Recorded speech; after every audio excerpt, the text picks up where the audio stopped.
Hello, everyone. Thank you for joining us for today's My Captain Power Talks on how to prepare a pitch deck. My Captain Power Talks is powered by QFIS.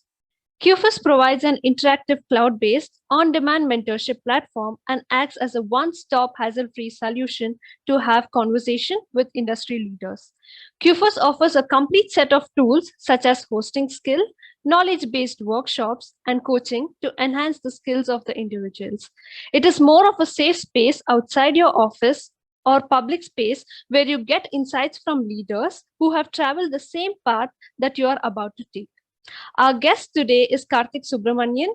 It gives me immense pleasure to welcome and host the session with a passionate content marketer. He is a senior content manager at Animaker, who has made tremendous success in sales, marketing, and technology. Presently, introducing as B2B content marketer at a high growth startup. We are glad to have you as our guest speaker for the day, sir. So, not by wasting our time, let's move on with the session. My pleasure. Nice to talk to all of you. Nice to meet you guys. I hope every one of you right here, uh, hopefully you're staying safe. Hopefully your families are safe. I really hope that things are good at your end. Okay, so thank you. So, as planned, let's start off with the question like how to prepare the topic, how to prepare a pitch deck.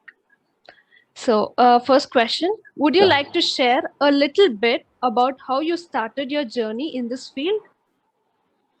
Um, sure. So, um, I've been around for about close to 16 years. I think more than that. The first time I stepped into the job market or the employment workforce was somewhere around 2005. Uh, so yeah, been around for a while. I started off as an equity research analyst. I used to work for a investment bank called UBS, which is Switzerland-based investment bank. I used to cover some of the large cap software companies in the US like Microsoft, Adobe, Oracle. We used to, so on a typical day, you would probably see me giving expertise or analysis about some of these stocks. So in the US, it's very different in the way equity research works.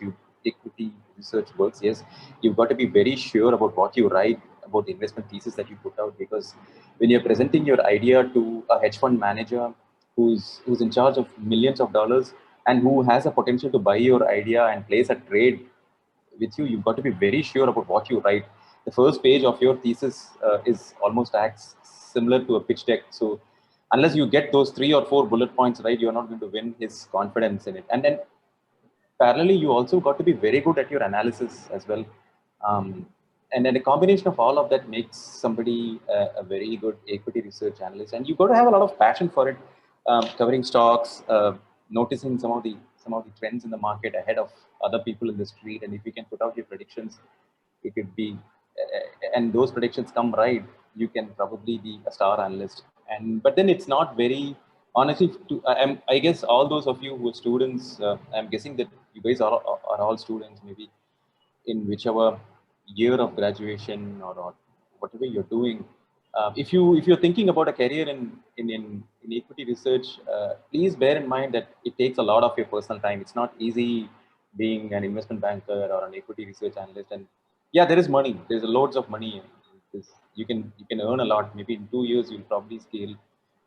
You'll probably earn a lot compared to other peers in the industry. But that's not what it's not easy. Uh, you've got to sacrifice too many things for it. If you're ready for it, yes, of course. Then I moved to so whatever happened last year, 2020 was a huge financial upheaval. Whatever we saw, whatever you guys saw, that is something that I think I've seen at least three severe financial upheavals in my life. So one of that was the 2008-9 financial crisis. Due to the subprime mortgage in the US, and that's when I moved to the Indian IT services industry. Not that I did it willfully, but that's how it happened, because Cognizant acquired the unit that I was working for, and we all became part of Cognizant. I spent a decade in the IT service industry. I was part of I worked at Cognizant, worked at Accenture. So at Cognizant, I've spent time. Um, I spent time in the marketing team with their quality, with the testing practice, software testing practice. Um, so when you are working so Cognizant's testing practice is almost $2 billion big. It's one of the largest testing practices in the globe, and they do testing for everything that you can imagine, from the smallest mobile devices to the largest applications, enterprise applications. They are responsible. So we had a big responsibility in our hands when we used to talk to uh, a lot of people. There's somebody called Naveen who says that the voice is low. Is my voice low, or is it good? Or do you think you should switch No, off the sir. fan? It's fine. No, sir. It's audible. Okay, okay. Hopefully, yeah. So yeah. Maybe So their network issue might be. okay. No, it's So perfect. Varun Yes. says it's perfect. Yeah. So we had a responsibility in terms of thought leadership. We used to present ideas to our customers, plan for event marketing much ahead. And my background in equity research helped me learn copywriting.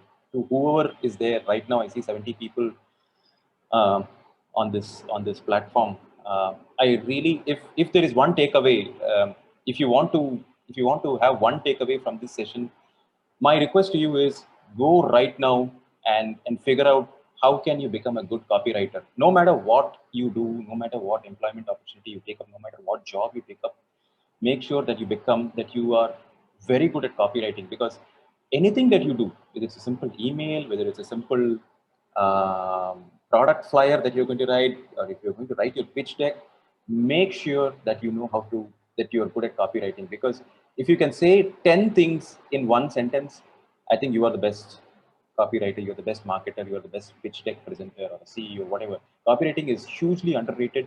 I talk to many people every day in the industry. I talk to a lot of aspiring people. I talk to people in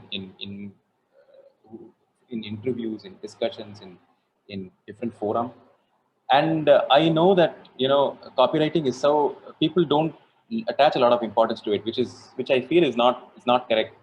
I think copywriting is going to be very key going forward as a marketer, as a CEO, whatever you choose to do.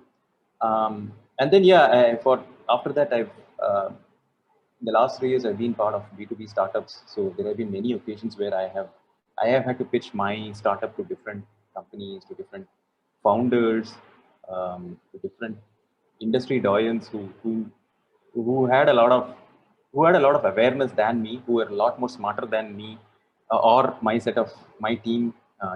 So it's not easy presenting your pitch deck idea and winning a pitch. It's not. It's definitely a very different experience the first time. Those of you who will do it the first time, you will realize how how smart they are and how aware and knowledgeable they are. But it's a journey. So if you think that you will try to nail it in the first thing, it's a good ambition to have, but it's very difficult to do it in the first attempt itself. So it's a journey. Every pitch deck presentation that you do, is there are some learnings. You come away with a few learnings, and every time you do a new pitch deck, always make sure that you're implementing whatever you learned the last time into the next time you do it. So that's about me, Devika, in a very short brief, but I'll try to unravel myself a little bit more as we go along. Sure, sir. Thank you. We'll move on to the next question. Sure. One of the first challenges that most entrepreneurs face is creating a pitch deck. How was that experience for you? Is there any specific pitch that you found memorable? Um, so the first time I started off I started off preparing on my pitch deck. So I was part of a B2B startup, and we were whilst we had already secured a seed, the first round of funding, seed round funding from a few entrepreneurs and who were part of NASCOM. Uh, our confidence was very high. We knew that our idea was accepted. We knew that our idea was whatever solution we had for the problem in the industry that we were pitching. We knew that people were identifying themselves with our solution, and we had given a good report of ourselves. But the next time we went, so we don't stop. So usually what happens in startups and in places where you pitch your idea, you don't stop at the first time. You try and do several rounds. Sometimes one good pitch comes off, you secure the funding, and then you go heads down and you work on your solution, product, marketing, whatever it is. But many a time what happens is you have to go for the next round, or you may not have secured the entire capital that you wanted to raise in one round. So that's where you go out and do a few more rounds for it. So the first time we did it, I was just out of B2B. I was just out of the IT services industry, and I didn't know what I didn't even know what to include in in a presentation deck. And then, mind you, I had to raise money out of that deck. Correct? It's not easy. So the first time I kind of looked at it, I was like, okay, this is going to be difficult because the people whom I'm going to talk to are going to be really, really experts at what they do. That was something very unfamiliar territory for me. But yes, I had a good set of people to fall back on to figure out what I needed to do in that deck, what I needed to present in that deck. I was thinking of presenting a grand 60 or 70 or 100 slider, but I got very rude lessons. I got very rude responses from people saying that, you know what, don't go more than 10 to 15 slides. Don't sell your entire company or don't tell everything about it in one presentation. It's not going to happen. So make sure that you present your ideas in as little time as possible, in as little slides as possible. Because people are only looking for to get inspiration from you. I'll explain that a bit more, but I'll answer the second part of your query where you talk about was there any memorable pitch that you asked, Ravi? I think that's what you asked, Devika. But so memorable wise, I remember so this is something that happened with me. Memorable wise, I don't know whether it's memorable for the right or the wrong reason, but I think around 2018, 2019, yes, 2000, around early Jan 2018. That's the time when people have finalized their budgets, especially people who are looking to invest. They've already more or less finalized their budgets. Late January, they'll have their yearly budget. They'll have a chunk of money that they're ready to invest in the different industries, etc. And that was a time when we were investing in an Israeli Israeli fundraising event. It was sponsored by the Israeli government, and we went there and we pitched. So they had invited. So there was first round was about information, basic information that we had to fill up online. We did all that, and we went in. We were very confident, and we were invited. Like so, based on your initial set of information, they'll invite you, and they did invite us. So when we were invited, we were very happy because Israel is one of the most innovative places to be in after Silicon Valley or Boston. I regard Silicon Valley as the place for innovation. Uh, if any of you think that you want to really crack it in terms of startups, I urge you to whatever it takes, just go to Silicon Valley, spend maybe 1 month or 2 months there, and mix with people, talk to people, and that will give you a wealth of knowledge that you probably not get anywhere else. But yes, it's not easy for everybody to make that trip. But I understand. But trust me, it's really really the best place to learn about startups. And then there is of course Boston in US, which is, and then there are quite a few places in Europe as well, which are quite good in terms of startups like Netherlands, Sweden, UK, who have very dedicated startup programs. But after that, if there is one place that I want to surely go and visit, especially for the ideas, especially to talk to people, mingle with them, and then know where the world is heading, I think it's Israel. So we had this option to present there, and those people were very smart. The kind of questions they asked us were like, it looked as if even before we went with our presentation in there, they had made their entire homework on us, each of us, not just the team, but also the industry, our competition. And we were like grilled for about 30 to 35 minutes. Our presentation was 1 hour. So we did 30 minutes of presentation, and the rest 30 minutes was like we were sweating when we came out of that room because it was not easy, but it was a good lesson. But I thought we did a fabulous job. We answered every question as much to our satisfaction. But here is the thing why it is memorable. We did not secure anything out of that. We did not not second even a single paisa out of that round, out of that presentation. The feedback that so it's important. So after every round, every presentation, what happens is you tend to get feedback. You can always ask for feedback, whether it's a positive or a negative. Usually, when it's positive, you will get feedback as and when you go along. They give you the feedback. But after everything, they told us that whilst our presentation was good, we answered queries and all that. They said our solution wasn't strong enough. Our solution wasn't good enough. They said that if you are the solution that we had presented was already out there in the market. A lot of people were already doing it, but they said that if you guys want to succeed with the solution that you brought, you've got to be 10 times more different from what other people are already doing. So that was a huge lesson for us. I mean, it's still stuck with me. The remark that we got from them, saying that the presentation that you brought us and the solution that you had to be so much different to solve the same problem that everybody else in the industry is doing. It was humbling. We thought that we'd covered most of our bases, but that did help us, go back to our tables and put our heads down and figure out what else we could do, what else we should do, how could we be a little more creative in solving the same thing differently, so I think, yeah, memorable for the right reasons, I guess. Yeah. Okay, so moving on to the next question. According to you, how is a pitch deck different from a business plan? Is there anything that a presenter should know about their audience before the pitch starts?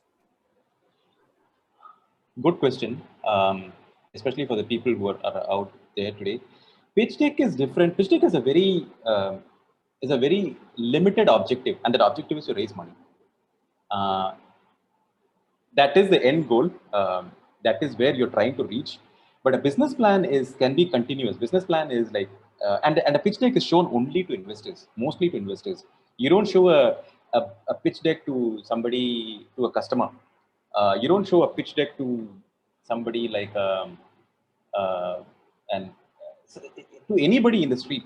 But business plan is something that you kind of put together with an idea that this is what I'm going to do for my business. That's something that business plan is a lot more internal. You talk about the risks that you face. You talk about very extensively about the competition that you are tracking. You talk about what are your business, what are your numbers looking like, what are your profitability numbers, what is your profit, what is your target. You talk about your future plans for expansion, all of that in the business plan, and a lot more finer details than a pitch deck. A pitch deck is very succinct, very small. It is a very broad idea. A business plan is far more detailed. It probably will even have a lot of charts or tables and graphs to show and then talk between people within your strategy group, within your management group, within your employee set. I think business plan is more internal. I don't think you should really reveal a business plan unless you're talking to somebody like a consultant or somebody who's willing to willing to help you with your business. I don't think you should really reveal your business plan unless you're ready to reveal some parts of it which are crucial. But a pitch deck is essentially problem, the solution, the market, a little bit about the competition, the traction that you have in the market, the customer presence that you have, the team, who's there in your team, a little bit, very little financials, not very detailed unless they ask for you, and your road, a little bit about the path that you're looking to take. So this is what happens in a pitch deck. It's very so key things. One thing to remember is it's short versus a business plan. Second is it has a very limited objective, and that objective is to secure funding. That's it. Business plan is very different. So that's the second. Your next question was about is there? I'm sorry, what was that? Is there anything? Is there anything? Yeah, about the audience, right? Yeah. Yes, you should. You should trust me. If you don't know about who's going to be there on the panel, please do your homework before you go and talk to them, because they're extremely smart. They're extremely aware. They listen to 1,000 pitch decks every day. It's just every day. So they are really they mean business, and you will learn a lot from them when you present it. So sometimes what happens is when you learn about them and you go in with a pitch that is catering to them personally. For example, if you're tracking, let's say, I don't know, Mark Cuban. I'm just taking a name. Mark Cuban is a legendary investor, and you're pitching to Mark Cuban, right? Mark has got so many businesses, correct? Or maybe let's say Dharmesh Shah, who started HubSpot, correct? You're talking to Dharmesh. He's invested in more than 100 businesses. So when you talk to guys like Mark and Dharmesh, make sure that your pitch is a little personal. Make sure that you track them on a Twitter or any platform that they are very famous on. When you do that, what happens is, and you say that, for example, Dharmesh, you spoke about this in that tweet, or you say, for example, Mark, I saw you speak about this in a particular TEDx video. It shows that you have gone the distance to know about them, to know why they are in that room for. So don't ignore that. I think audience wise, we should knowing the investors, knowing the people who are there on the panel is very important. Don't ignore that aspect at all. I would highly recommend to learn everything about them. Go to the LinkedIn if you have a chance to connect with them before up. Do that. Just say hi to them. Say I'd love to meet you on so and so date. I am scheduled to pitch to you on so and so date, but I'd love to catch up with you. And maybe, if possible, maybe even pop a question, ask them, is there anything in particular that you're looking for? And that's it, right? I mean, you have the answer. He says, yes, I'm looking for financials, or he says, no, I'm keenly interested on your solution. I am keen to know what you're going to do. So that's it, and that's exactly what you should focus your pitch on. So it helps. It is very crucial. So please don't ignore that aspect. Definitely dig out everything that you can about who's there, who's going to listen to you. Yeah. Yes, sir. Moving on to the next question. What is your approach to creating pitch decks? Are there any skills that you give an edge over to others? And in your opinion, what does an investor look in good pitch deck? What evidence should a presenter show of having run the business successfully earlier? Okay, let us cut short. No issues. Yeah, go ahead. Yes, sir. What is your approach in creating the pitch deck? Are there any skills that you give an edge over to others? So my approach is, the first thing that I tell myself is, whoever is sitting on that chair and listening to me, he or she doesn't have any idea about what I am, why I am there for, or what my business is about, or what is the industry that I represent. That's my first thing that so my first thing is zero knowledge. The person who's going to listen to me has got zero knowledge about me. So how do I make sure that I grab their attention? So tell me something, guys. I mean, all of you who are there, aren't you guys looking for attention? All of you, I'm sure all 70 or 68 people that I see on the platform today, every one of you have got an Instagram account. If not an Instagram, at least a Twitter or at least a Facebook. And all of you, what you do is, when you put out that Instagram story or a post or a reel or whatever it is, what are you trying to do? You're trying to grab attention, yes or no? That's what you're trying to do, correct? You would have probably visited Ladakh. I don't know. I'm not sure if you guys, any of you had a chance to do it in the last 1 year, or probably you had an awesome outing with your friends. Again, I'm not sure if you had it, but when you grab pictures of it and put it on your Instagram, isn't it that you're trying to grab your followers' attention?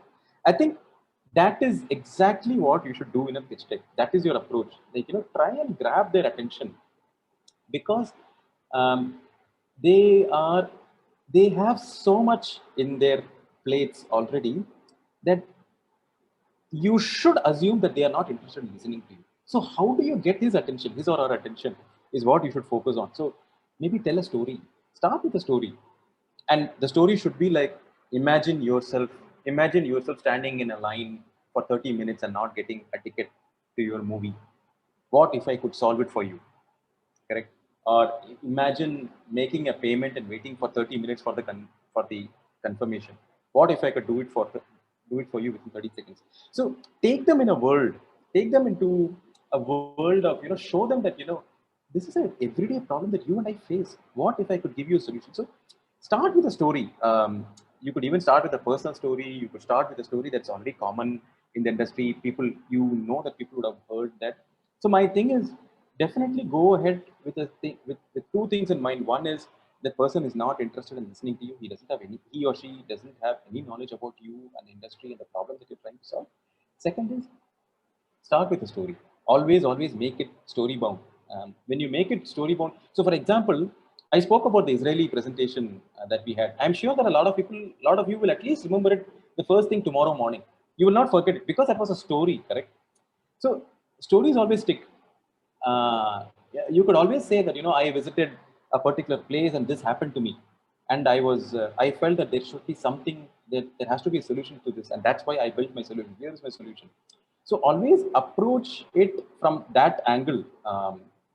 That's exactly what's needed. So what I'll do is, I'll take a couple of minutes to explain uh, how I would structure a pitch deck. So the first thing is definitely, this is something that I do for my blogs when I write blogs or when I try and do a video. Um, the first thing that I do is problem. Always present the problem with a story, because people identify themselves with problems. Because that's what we're all trying to solve, correct, with our startups or whatever we're trying to do. So always go in the mindset saying that, and talk about your problem in very short 2 sentences. Don't write essays in a problem. Just write 2 short sentences, 2 bullets or 3 bullets. That's all. Mind you, each bullet should not be more than 8 to 10 words. That's it. That's all. That's your problem. This is a problem.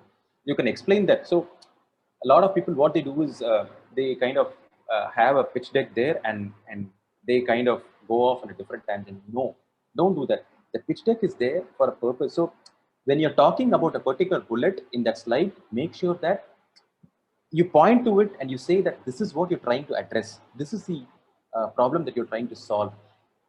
No, it should not be that you have something else in your pitch deck and you're talking about something else. There is no connect. That you will lose their attention. You have only 30 seconds to grab their attention. How many of you spend less than 5 seconds looking at something on an Instagram post? I don't think so. Attention spans are diminishing, guys. So please don't discount it. So that go with the problem solution first up. Next is solution. When you say that this is a problem, immediately say that this is a solution. This is what we have come up with. This is the approach. Mind you, do not give extensive product demos there in the solution. It's not needed. Just say, we have brought an AI enabled solution for this. That's all, period. There is no need for you to go into depths and say, show screenshots and all that. No, not right now. It's not, they are not warmed up yet. You are warming them up. You are, warming the stove up. At this moment, it's important. Talk about the problem, talk about the solution. That's it. And then talk a little bit about the market, about what's happening in the market, who's there, who's the existing, what's the size of the market, what's growing. It's very difficult to estimate the size of the market first up. It's not easy, but as much as possible, whatever information data that you have, make sure that you put the market numbers. You quote where you got the numbers from. Is it from Gartner? Is it from IDC? Is it from whatever estimates you've got, to make sure that you put the numbers. So those are ways that people know that you've done your homework while coming to it. And then comes the product. And the product, mind you, your product should not be like, you literally covered A to Z of the problem. No. When you go for a seed round or the initial listing, make sure that the product is very basic. That's what they expect. They want to see the potential. They don't want to see you, solving the problem in its entirety. Nobody expects you to do that, but they expect you to have thought about the problem. They expect you to have spent enough time thinking through the problem. So that's something. Keep that in mind. So when you present that, when you make your pitch decks, and then traction in terms of how many customers you have, what is the potential, what is the testimonials that you receive, what is the feedback you've received, how are you working on those feedback. So usually what happens is, with most businesses, with startups, 80% of your revenues comes from two customers, to 20% of your customers. So it's always the 80-20 Pareto principle. 80%. So 20 customers. So those 20% of your customers are the key for you. If they go, your business shuts.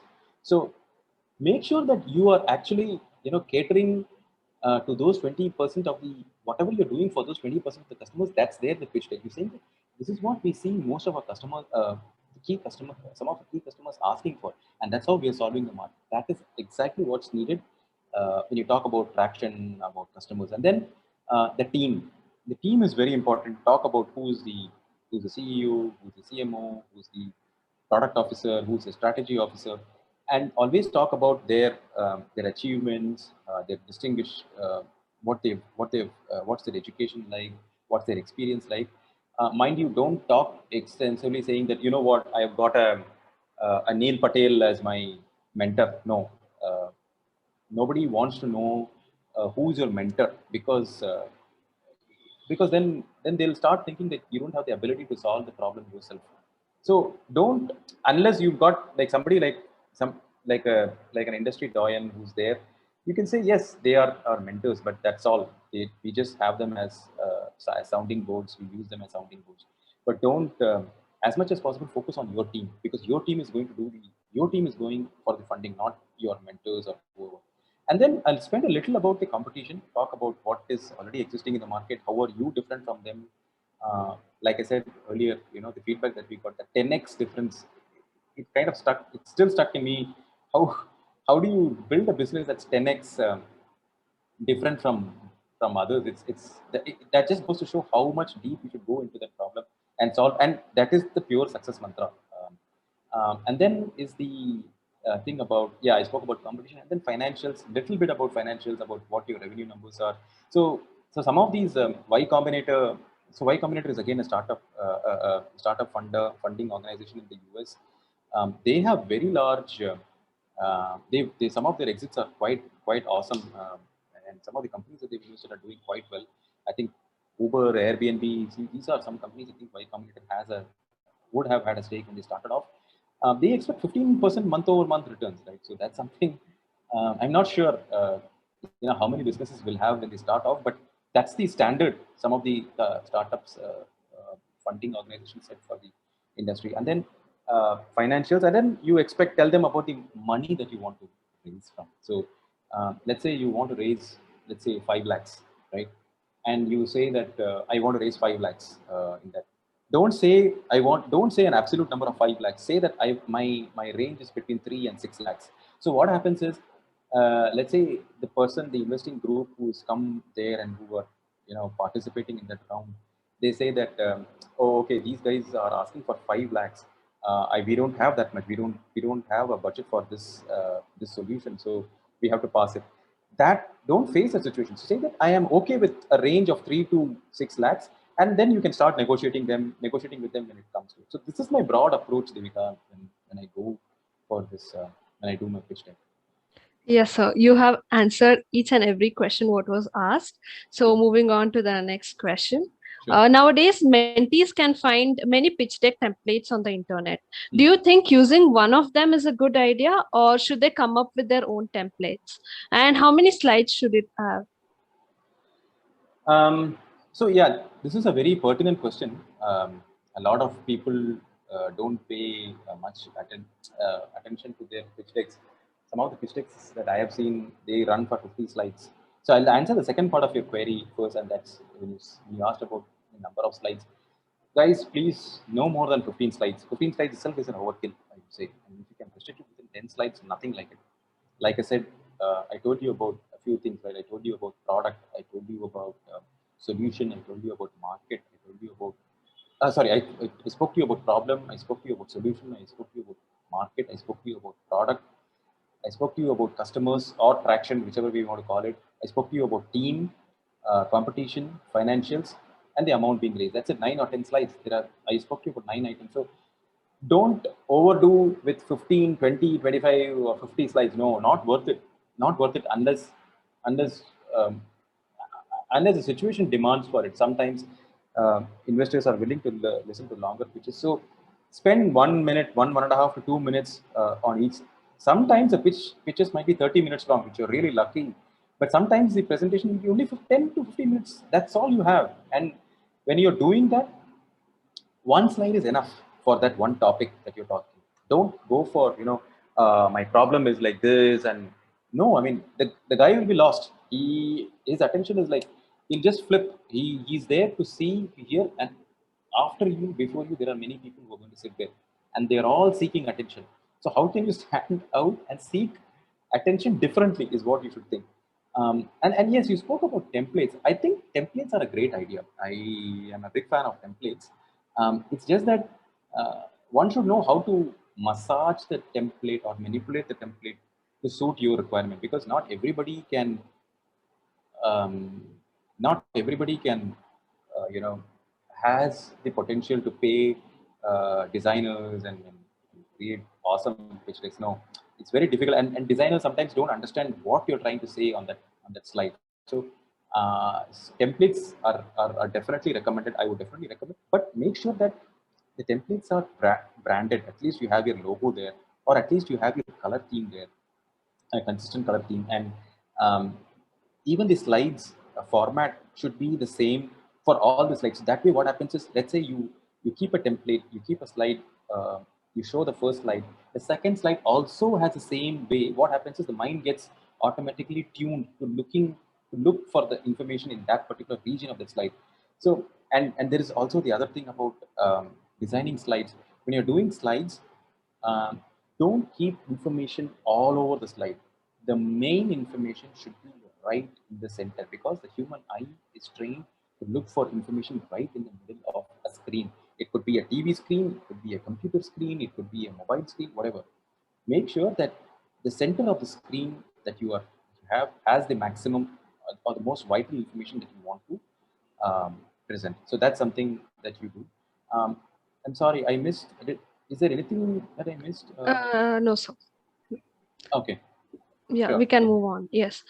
Pitch deck presentation isn't only about slides, isn't it, sir? Like, what are the other factors should a first time presenter focus on? What kind of follow up questions should they expect? Yeah. So it's not surely not about the presentation. I would agree there. It's the presentation is important. So and I do this. I used to do this when I was in college. Every time I used to have a presentation, I used to have cold sweat. I used to be sweating, but slowly I realized that it's happening because I'm not prepared. While I am, while I'm good at, while I know the topic well, I am confident about the topic. You ask me about the same topic over a cup of tea or sitting in a cafe, I can rattle off. But when it comes to talking in front of 50 individuals, I have a cold sweat. I start shivering. All of us have had stage fright. I don't know how many of you will identify, but my feet have been shaking. I remember class, I think I was in the sixth grade, 11 years old, 12 years old, and I was talking to about 50 people who were much older to me. I had prepared, but my feet were shaking, and I don't know if they noticed, but I was like, oh my god, the people in the front row would have surely noticed it. I still remember that, but that is happening because you're not you're not prepared enough. So do this. Go and speak in the mirror. Always, always. I mean, you will not fail, because and always don't ignore the signals that you get in the mirror, because when you do that um, you are ignoring the obvious ones, and you're not going to work on those problems. So work on those issues that you see in the mirror.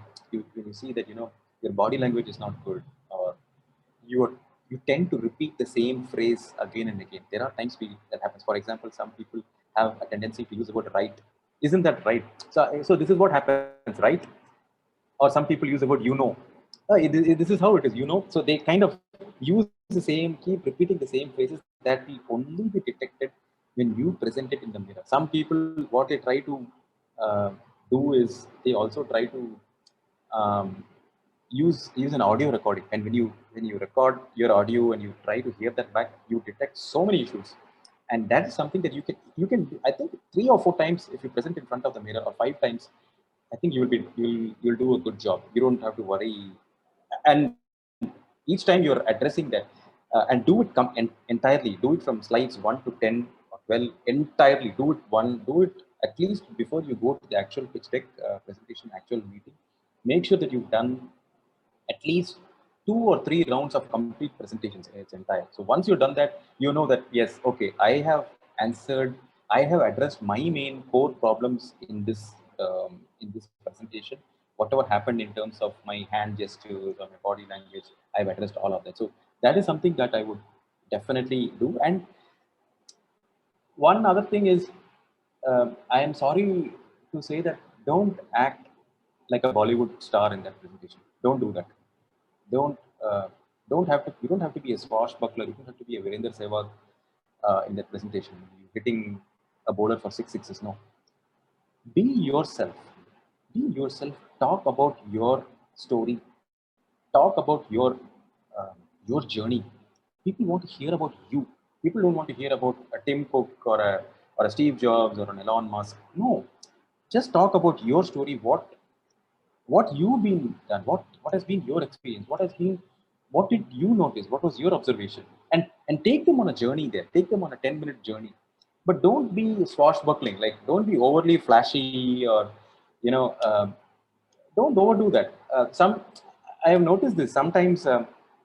People when they present, they show their they show videos of their product, which is good. If you can pull it off, very nice. Like if you can pull it off before the presentation, if you have a good video of your solution, it's good. I mean, I appreciate the effort that you put in, but make sure that when you're going out there, the video plays. If it is on YouTube and you don't have internet there, you're gone for a toss. So these are things that I'll probably talk about that a little more, but make sure that your presentation is yourself. It is about yourself, about the product, about your customers, and about nothing else. There is no room for any other small talk or discussion in that. Devika, I'd like to answer one question from the audience. I just see that here, and that is Som. He says a Yes. topic involved on a pitch deck, business plan, and go-to-market strategy also. No, this is just about pitch deck. And yeah, so go-to-market strategy is nearly same as that of a pitch of a business plan. Pitch deck is not about pitch deck is not a go-to-market strategy. Pitch deck, in fact, pitch deck will have one slide about go-to-market, about what your solution is. I spoke about, I think the second slide that you have should be about go-to-market, about what what plans do you have to address it. And uh, usually a pitch deck is prepared after, let's say, about 3 months or 6 months after you're there already in the business. Because by that time you've understood the scenario, you understood the industry, you understood the market, you understood your customers and your competition, and that's when you start putting together, asking for money. Because everybody who starts their business uh, puts their um, puts their savings or the borrowings that they have. That's how everybody starts. You can ask about Zuckerberg, Mark Zuckerberg, or anybody. They would have started from their garages. They would have started. So Facebook was started at Harvard Business School, correct? Now, they when you go and do a pitch deck, that is when you have success. You've achieved some success, and you know that you can scale. That is when you start doing a pitch deck. So it's like about 6 months or sometimes even 1 year. That is when you start doing a pitch deck, and by that time you've already gone to the market. So you at that time you can actually look back and say that, you know what, we tried these things in the market. We tried 10 different things for our marketing, as part of our marketing strategy, of which only two click. And that is true. Any marketing strategy you take, only two things will click, not all the 200 things that you try. Only two things will click. Two things will click. You've got to stick around and make those two things scale. That's how a marketing strategy works. So a pitch deck is usually a reflection of your go-to-market strategy. What happened in your go-to-market strategy and what new things you're trying to experiment. So yeah, yes, I answered that. Devika, we can talk Yes, about sir. it. There's one more interesting question I would like to Sure, ask. sure. So, has there ever been an incident where an entrepreneur with a great idea bombed their pitch deck presentation but was able to recover from it? This is pure Bollywood stuff. It has happened. It happens. I have seen. I have seen many instances where. So this happened during one of our rounds when we were presenting to NASCOM in India, and uh, we we did. I thought we did a good pitch ourselves, but there was a SaaS company, a software as a service company, that was also doing a similar pitch, similar to us, but not in the same solution or industry that we were. In fact, they were our good friends, because what happens is, once you are an entrepreneur, once you start developing your own solution, you have your own set of friends, your own set of close group of entrepreneurs. You will start getting to know people around you. and we knew them, and we wished them luck before they went in, because their turn was after us, and we were watching them. We could watch their presentation. We could hear what happened, and their CEO was he wasn't able to convince, and the the judge panel, I felt, was very rude on him. The kind of questions they asked, almost on a taunting level,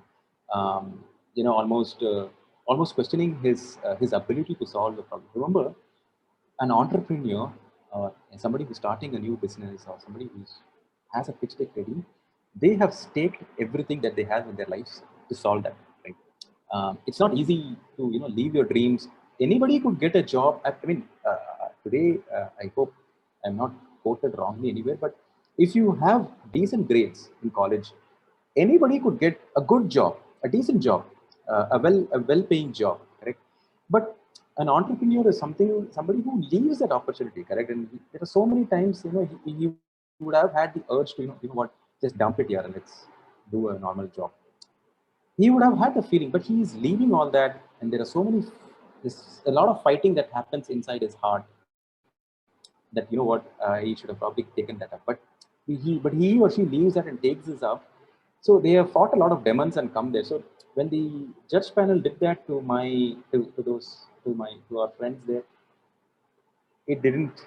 I mean, it didn't sit well with us. We weren't very happy because it was happening to them. But what happened is, whilst he didn't do well, he himself wasn't happy with the way it was. His presentation was in shambles. He had prepared as hard, or probably even more harder than us. The funny thing is that we didn't secure any funding, but he secured it.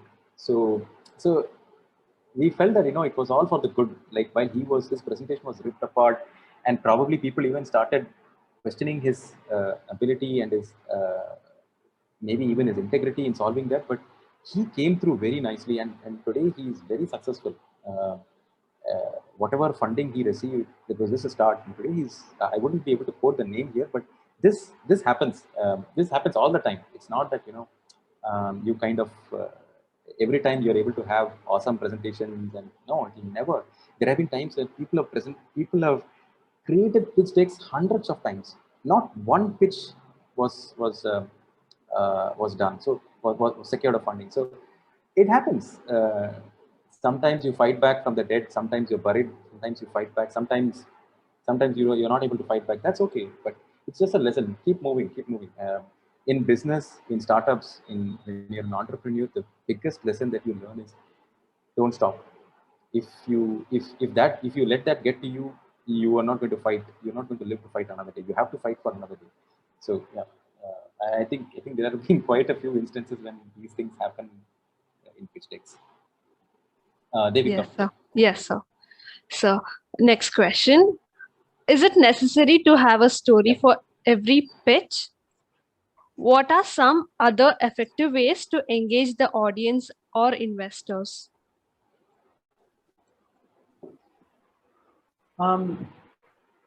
Yes. So I am a big fan of storytelling. If you have a good story, go for it, and not just one story. I mean, the key is to link that story with your pitch, and the key is to appeal to the emotion of the guy who's listening to you. Um, that is the key. So if you are able to find the connection, that's why I said, when imagine yourself talking to a Dharmesh Shah, and you're waiting for him to give a nod and say, yes, I love your presentation. Let's talk. Let's catch up. Let's figure out how to take this forward. That one phrase that he utters could be a life changer.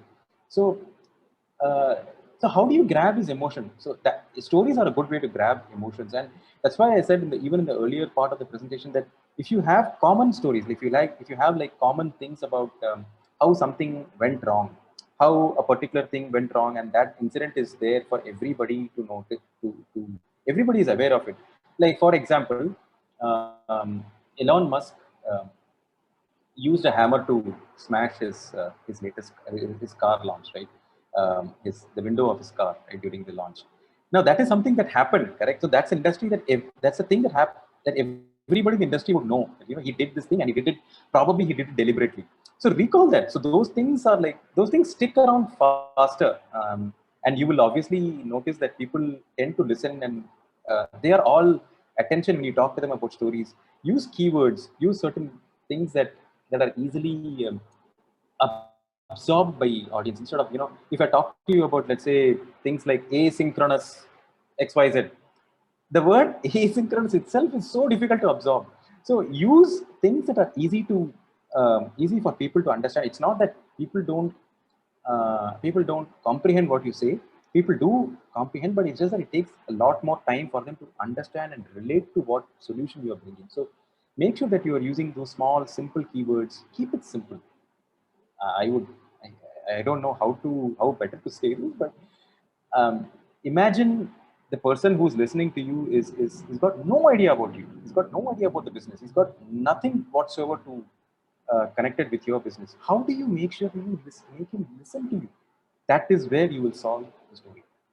If you have an awesome designer or a video editor or somebody who can help you with videos, if you can create a 30-second video and just show the problem, not even the solution, just show the problem. If you can nail it via a set of visuals, moving visuals in terms of a video or a voiceover or whatever, you would have done your job. I think that is something that all of us who are looking to do pitch decks should try to do. And remember, when while talking about videos, I have to say this: when you're going into that room and you see that there are people sitting there, always make sure you take your laptop. Do not rely on your CMO's laptop or your colleague's laptop. No, take your laptop because you are most familiar with it. You know which buttons work when. Sometimes what happens is you will be asked to connect to a TV screen. That's a practical problem. I have faced it. That there will be no connection. That your driver in the driver in your laptop may not connect to a TV. So there are issues. There might be issues.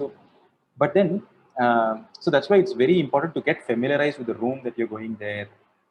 If you can get ahead of others there in the room, see if things work, check if everything's working, check if the cords are working, check if the mic is working. These are absolute hygiene issues, but these are make or break. I cannot lay any more importance on this, but this definitely helps. There have been times when we have gone to a presentation and the mic didn't work, and the hall was so big, and our voice was echoing all over the place, and we knew that we won't secure it. So this is these are things that it's not easy. It's not easy to get. So these are lessons that you will learn when you make once, twice, three presentations. You will learn. It's just a matter of time. Yeah, Yes, Devika. sir. Moving on to the last question. Finally, do you have any other tips for upcoming entrepreneurs, sir? Tips wise, yeah, I have loads of tips, but I think know your problem, know what problem you're facing, and know who's your customer. Okay, not even the problem, customer. If you can, if you have one customer, know everything about him or her. What time does he or she wake up? How many children do they have in their family? What is their age? What is their job? What do they do in their job? What are their challenges in their job? What does a typical day in their life looks like? It's just for one ideal customer who's willing to pay for you. That is your ideal customer. That is the exact persona you should chase while building your business. Like that is exactly what you should focus on while building your solution, your problem, your marketing, messaging, all of that.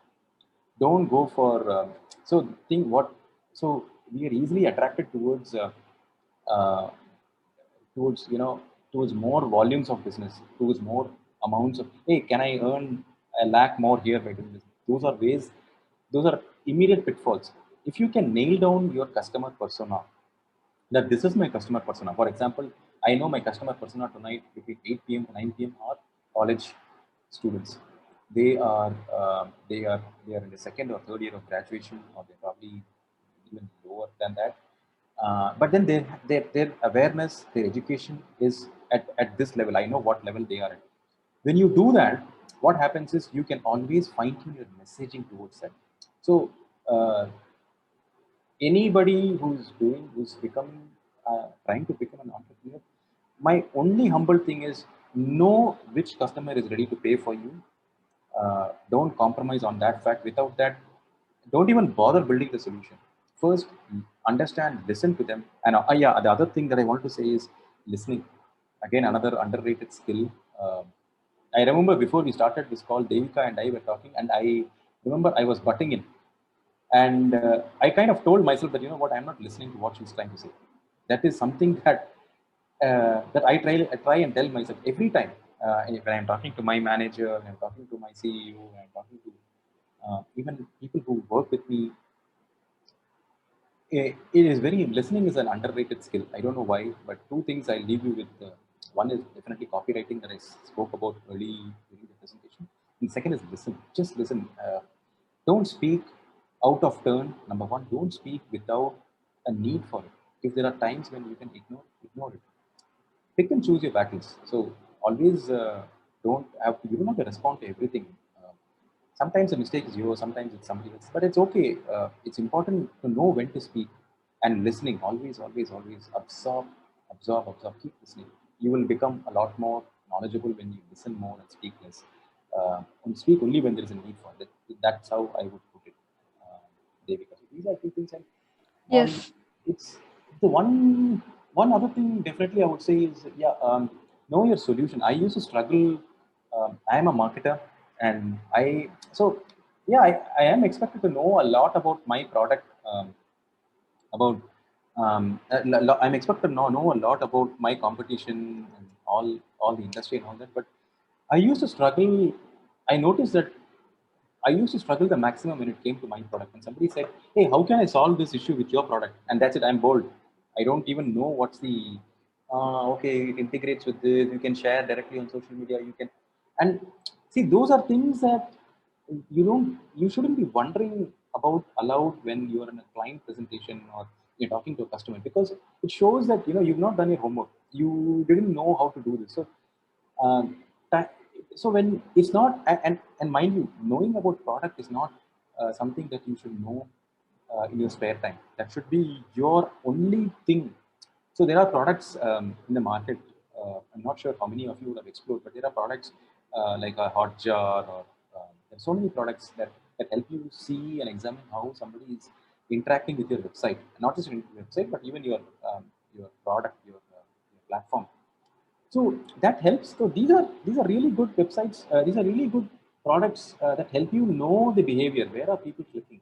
Which call to action are people responding to more? Which words are working better with people than this? So those are things that you are expected to know as a marketer, as a CEO.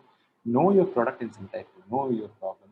Um, Otherwise, pitch decks, you'll struggle to make sense in your pitch deck. Is what I would leave you with. Do Yes, you want sir. to take a few audience questions? Yes, Maybe. sir. There is one follow-up question. Mhm. Is it important to talk about our team and testimonials and dedicate a slide in a pitch deck? Oh, yes, I spoke about that. So I'll again reiterate, whoever has asked this question. Um, First is Varun. Varun. Yeah. Hey, Varun, hi, nice to meet you. Varun, so definitely go with the problem. Don't ignore the problem. Second is solution. Third is market. Fourth is fourth is about your product. Fourth is so problem, your approach to the problem with a solution, market, product, the product that you have with screenshots if you have whatever. Fifth is traction, which is customers. In that segment, you can talk about the ideal customer that I just spoke about, and the testimonial. What testimonial you received. Again, don't include 20 testimonials. Just include one or two really good ones. That's it. You would have covered for your team. And then about your team, yes, absolutely. Talk about your team, what they have achieved. Have they filed a patent? Have they started off somewhere else? Have they had similar startups? Yes, you should bring those things into the evening. And then the seventh is about competition. Who are your competitors? What are they doing? What are the solutions that they already have in the market? What are the financials? That's number 8. Or what's the financial that you're looking at? A little peek into what the future looks like in terms of your estimated revenues or whatever that you expect in year 1, year 2, year 3, and the amount that you expect.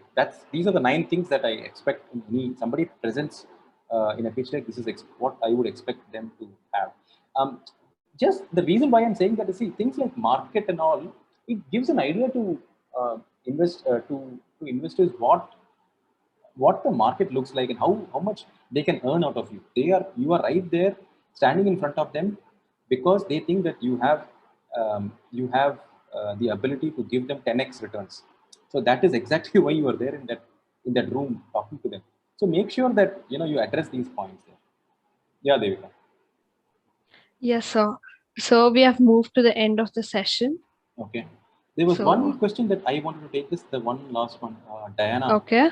Nowadays, in some job selections, firms tend to ask to make pitch decks. What exactly are they looking for? So, okay, I think pitch decks, in terms of Diana's question, okay, this is something that I wanted to answer simply because when they are looking for selection rounds, the pitch deck is basically about you, about what you can bring to the table. So it is expected that you would have understood their company or their requirement, and you have a solution to them, or probably that they already identified a problem. So what is your opinion of it? What is your judgment of it? How can you solve the problem? So make sure that those things are covered in a pitch deck, like the one that you're saying, like an internship. So an internship is just for 2 months. So within the 2 months, how can you tell them that, okay, you are right here. In these 2 months, I can make sure that I can get you here. Show them that vision. Show them that if you can show them that this is what they can achieve, you would have done your job in that, Diana. Yes, sir. I don't know if there are so many other questions. I can probably take them, but I don't know. I leave it to you. Yes, sir. We are running out of time. Sure. Yes, sir. So I hope it was useful. I hope this session was good. I'm happy to take any questions that if you want to send it. No problem. So, would you recommend any thing that students could reach out to you, whether your email ID or how students to connect with you? Sure. What I'll do is give me a minute. Okay. I will leave my LinkedIn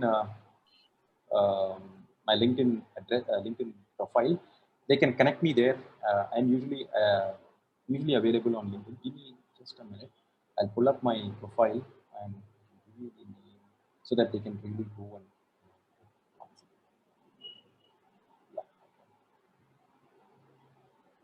I'm going to paste it on the comments here so people can easily. Yes, sir. Yes. So that's my LinkedIn. So people can reach me, connect with me. I will answer. I'll try my best to answer. If I'm not able to answer, if I'm not able to type, there's too many questions, I'll try and send an audio recording. And yes, that sir. helps people. Yeah. Thank you, sir. Thank you for this. But yes, sir. I absolutely enjoyed. Thank you so much. It took me back to the college days. I wish we could have had more interaction, but that's okay. Probably next time around we'll do that. Thank you. Thank you for this insightful session, sir. Thank you for sharing your thoughts, views, and ideas, and mainly your experiences, which was truly inspiring and motivating the young minds. Thank you, My sir. pleasure. My pleasure. Yes, and I would like to thank you all, audience, for being so engaging. Thank you. Thank you, sir. Cheers. Bye. Yes.